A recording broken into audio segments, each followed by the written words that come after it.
So, ayun nga po, no, halatang halata nga daw po na si Edu at saka si Viancy na kasi nga po, napaka-sweet daw po ni Viancy. So, hindi daw po magaganyan itong si Viancy kung hindi na po silang dalawa. At yun na nga po, no, yung pumunta nga po si Edu na hinawakan din po ni Viancy yung kamay po ni Edu ay sabing nung nakita yung camera ay agad na napangiti na lamang po, no. So bilang mga viewers, supporters, maraming nagsasabi, nako, no, legit na nga bang sila na? So for me, kung sila naman po, ay nako, maraming maghihiyawan, no, mas lalo silang mamahalin ng kanilang mga supporters pag ganun, di ba? Which is nakakatuwa, no?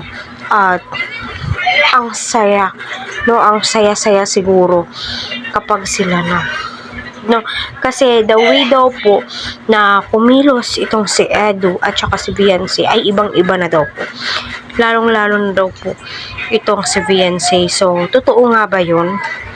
Ano, totoo ba yun mga kaitsi? Tayo mga supporters, nararamdaman po natin, ano, kaya patuloy po nating suportahan si Kalingap Rob Kuya Val at ang buong team. Please wag po natin skip ang kanilang ads para sa ganon ay marami pa pong kababayan po natin ang kanilang matulungan and syempre ang kanilang malingap. Ano, as of now, ano, marami po ang nag-aabang, ano, marami po ang naghihintay syempre, ano, sa mga supporters na uploaded video ni Kalingap Rob.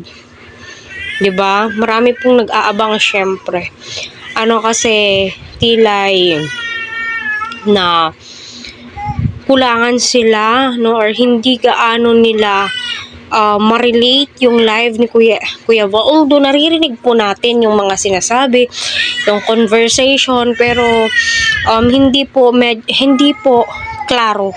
Ano, pero gayon pa man, no, tayo, masaya tayo, ano, dahil, no, successful yung birthday ni Viancy.